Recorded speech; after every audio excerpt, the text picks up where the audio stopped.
Assalamualaikum warahmatullahi wabarakatuh. Bismillahirrahmanirrahim. Alhamdulillahi rabbil alamin. Hamdan wa syukran lillah. Nahmaduhu wa nasta'inuhu wa nastaghfiruh. Wa na'udzu billahi min syururi anfusina wa min sayyiati a'malina. Man yahdihillahu fala mudilla lahu wa man yudlil fala hadiyalah. Bapak Dr. Ahmad Mujib MA yang kami hormati selaku dosen pengampu mata kuliah Sejarah Peradaban dan Pendidikan Islam, Magister Pendidikan Agama Islam, Universitas Islam Sultan Agung Semarang, segenap teman-teman seperjuangan di MPAI Unisula yang kami banggakan.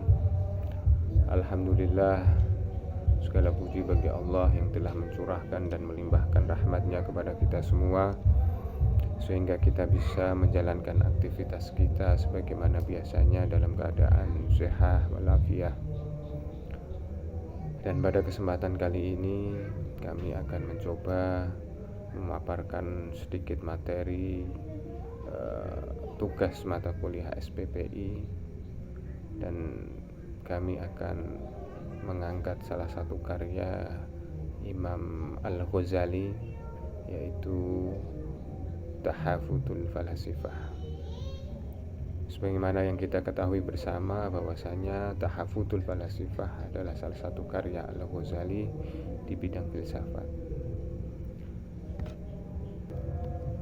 Filsafat itu sendiri lahir atau ada sejak zaman Yunani kuno, di mana tokoh-tokohnya pada saat itu seperti Sokrates, Plato, Aristoteles, dan beberapa tokoh filsafat lainnya pada waktu itu.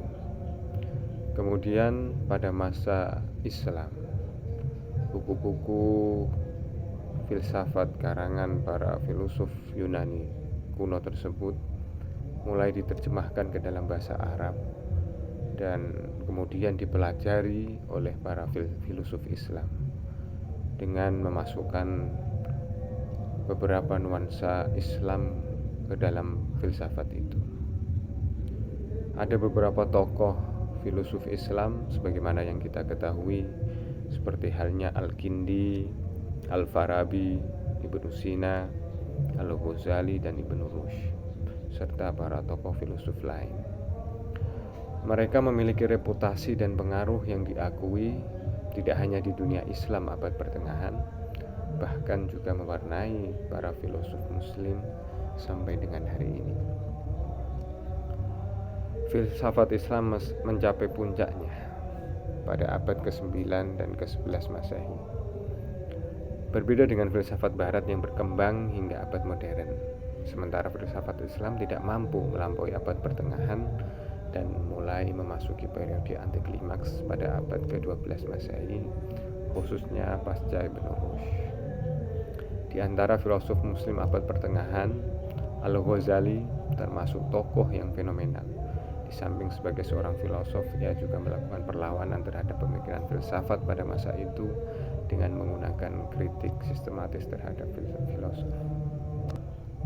Kritik-kritik Al-Ghazali terhadap filsafat sebagaimana termuat dalam karyanya Tahaffudzul Falasifah disinyalir mampu menghidupkan filsafat di dunia Islam dan menentukan jalannya sejarah pemikiran umat Islam berikutnya. Bahkan ada semacam persepsi bahwa stagnasi pemikiran di dunia Islam adalah akibat dari kritik Al-Ghazali tersebut. Sebelum kita membahas lebih jauh tentang Tahaffudzul Falasifah Al-Ghazali, marilah terlebih dahulu kita mengenal sosok Al-Ghazali sebagaimana yang banyak kita dengar nama beliau, terutama di kalangan pesantren. Beliau Al-Ghazali memiliki nama lengkap Abu Hamid Muhammad Ibnu Ahmad Al-Ghazali At-Tusi.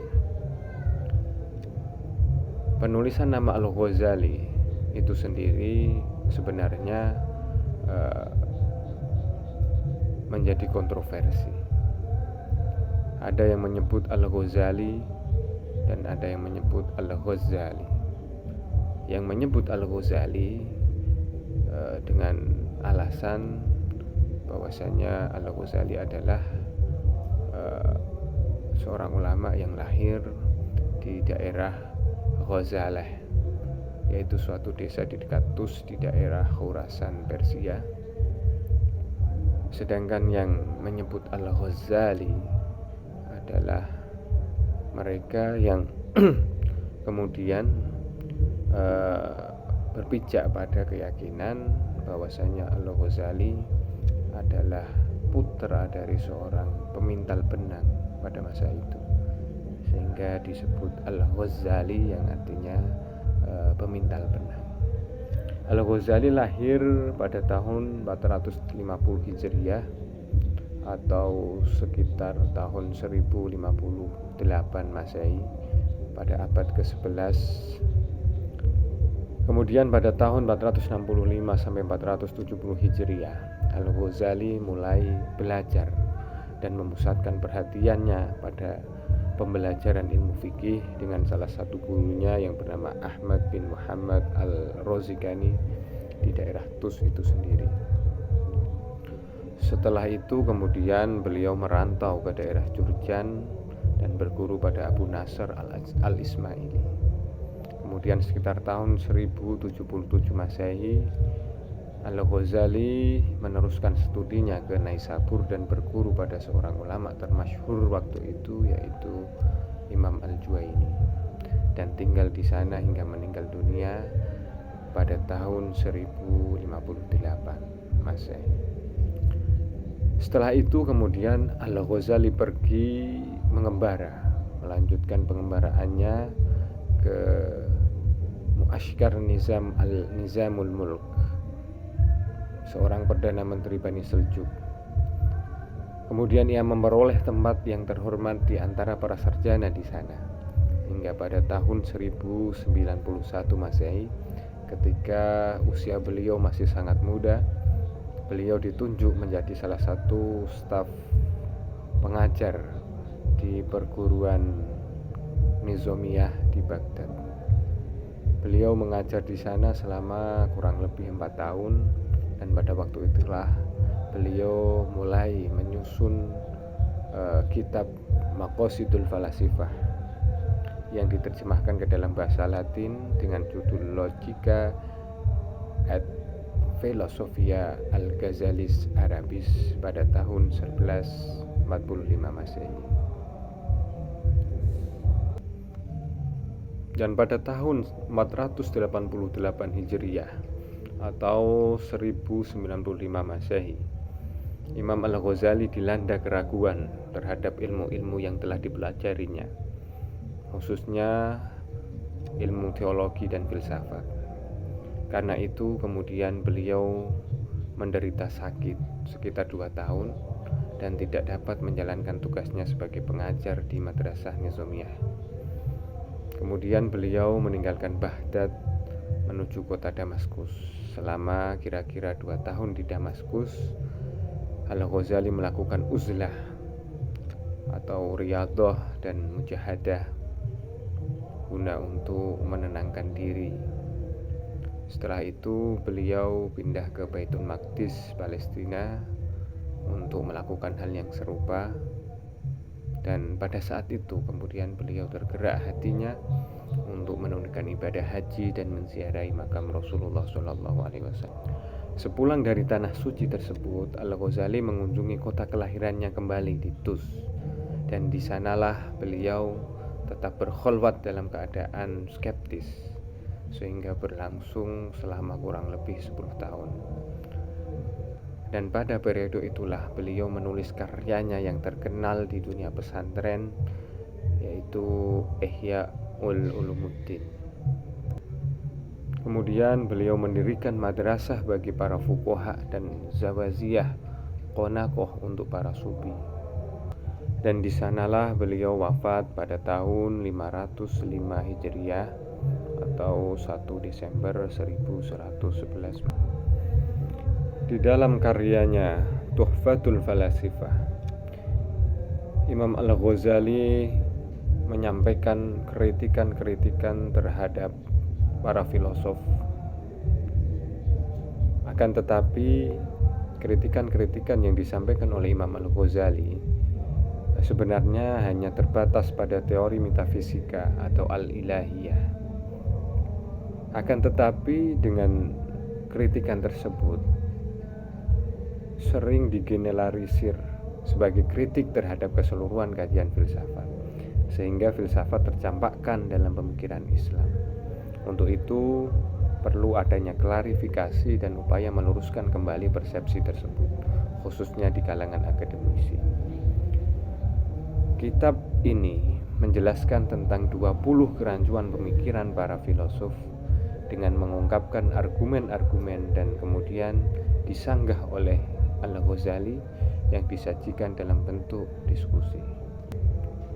Adapun 20 kerancuan filsafat menurut Al-Ghazali, salah satunya adalah sanggahan atas pandangan para filosof tentang keazalian atau kekodiman, eternitas alam semesta ini. Para filosof meyakini dan berpendapat bahwasanya alam semesta ini adalah azali dan tidak ada permulaan, sehingga teori tersebut kemudian dibantah oleh Al-Ghazali bahwasanya sebagaimana teori teologi yang kita pelajari dan yang kita ketahui bersama bahwasanya alam semesta ini terwujud atas kehendak oleh qudrah Allah Ta'ala, sehingga teori para filosof itu dianggap bertentangan dengan teori teologi yang sudah dipelajari oleh Imam Al-Ghazali. Selain hal tersebut, ada banyak sekali sanggahan Imam Al-Ghazali, diantaranya penolakan terhadap keyakinan para filosof atas keabadian alam, ruang, dan waktu. Ketidakjujuran para filosof dalam menyatakan bahwa Tuhan adalah pencipta alam, dan penjelasan bahwa ungkapan tersebut yang hanya bersifat metaforis dan tidak dalam makna hakiki, serta sanggahan-sanggahan lain yang apabila dijabarkan akan sangat panjang. Kitab Tahaffudzul Falasifah menggambarkan pertentangan antara agama dan filsafat.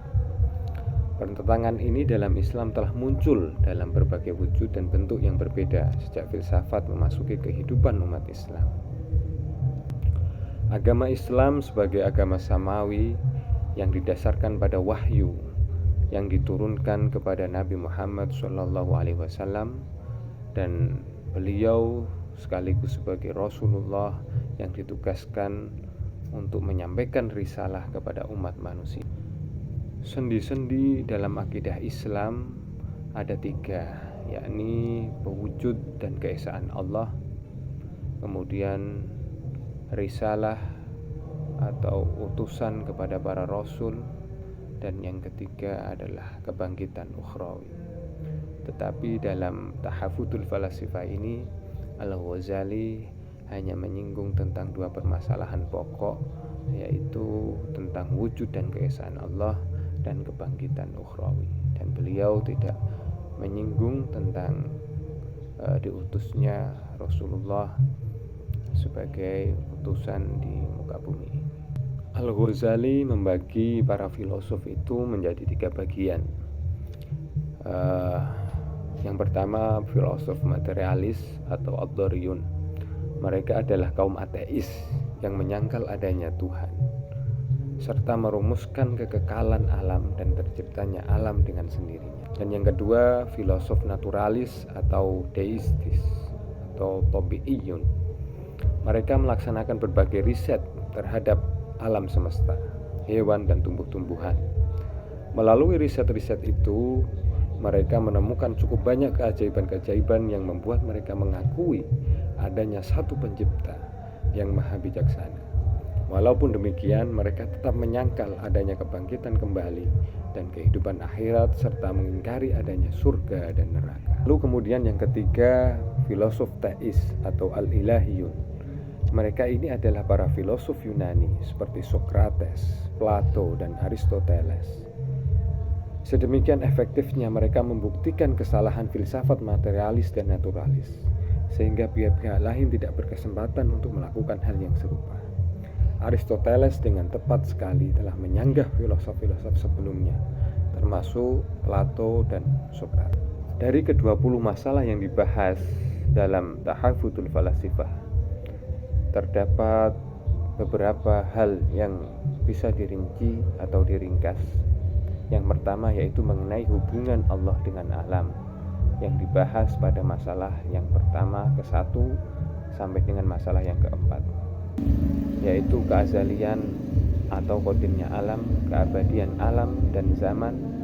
Allah adalah pencipta alam dan ketidakmampuan membuktikan eksistensi penciptaan. Dan yang kedua, keesaan dan ketidakmampuan membuktikannya, yang dibahas pada masalah yang kelima. Sifat-sifat ilahi dan eksistensinya yang dibahas pada masalah yang ke-6 sampai dengan ke-12. Kemudian mengetahui hal-hal yang partikular atau juz'iyat yang dibahas pada masalah yang ke-13. Masalah falak dan alam dibahas dalam masalah yang ke-14 sampai dengan ke-16. Independensi sebab akibat yang dibahas pada masalah yang ke-17. Jiwa manusia dibahas pada masalah yang ke-18 dan ke-19, serta kebangkitan jasad pada hari kiamat dan kehidupan akhirat yang dibahas pada masalah yang ke-20. Secara garis besar, persoalan ini menyinggung kerancuan para filosof mengenai alam dan Tuhan, penciptaan langit dan jiwa manusia. Al-Ghazali melakukan sanggahan dengan menghadirkan argumen-argumen filosof yang disanggahnya seakan terjadi dialog di antara Al-Ghazali dengan para filosof. 20 masalah yang disajikan oleh Al-Ghazali tersebut, 17 masalah dikategorikan sebagai bid'ah dan 3 bahkan dicap beliau sebagai kafir. Ketiga masalah tersebut adalah mengenai kekodiman alam, ketidaktahuan Tuhan terhadap partikular atau juz'iyat, dan tidak adanya kebangkitan jasmani dan kehidupan akhirat.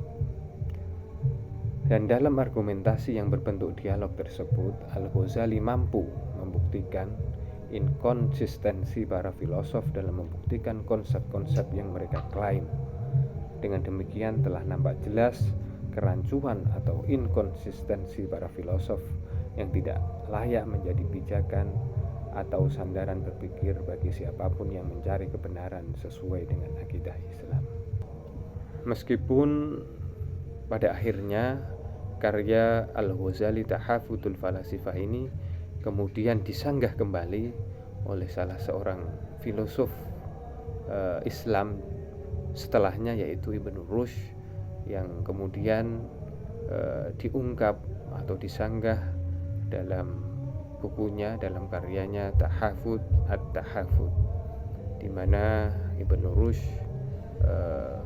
menyanggah pendapat-pendapat Al-Ghazali di dalam Tahaffudzul Falasifah ini, yang sebenarnya sebelumnya kami ingin membahas tentang Tahaffudz karya Ibnu Rushd, akan tetapi salah satu dari teman di MPAI ini sudah membahas tentang itu, kemudian kami mengganti judul dan membahas tentang Tahaffudzul Falasifah ini. Dan sebagai penutup, bahwasanya buah karya pemikiran para tokoh ilmuwan muslim pada masa lampau merupakan bukti kemajuan peradaban dan keilmuan Islam pada masa itu, sehingga mampu menjaga eksistensi Islam sampai dengan hari ini. Lalu kemudian tugas utama dan tanggung jawab generasi Islam hari ini dan yang akan datang adalah mempelajari dan menjaga eksistensi keilmuan Islam tersebut agar tidak tergerus oleh perkembangan zaman dan arus globalisasi. Harapannya peradaban dan keilmuan Islam dapat berkembang pesat dan kembali ke pangkuan Islam sebagaimana yang pernah terjadi dalam sejarah kemajuan peradaban Islam pada masa lampau. Kiranya demikian presentasi yang dapat kami sampaikan, dan semoga dapat memberikan manfaat khususnya kepada kami pribadi dan kepada teman-teman perjuangan di MPA Unisula. Dan akhirul kalam, wabillahi muwafiq ila aqwamit thoriq. Assalamualaikum warahmatullahi wabarakatuh.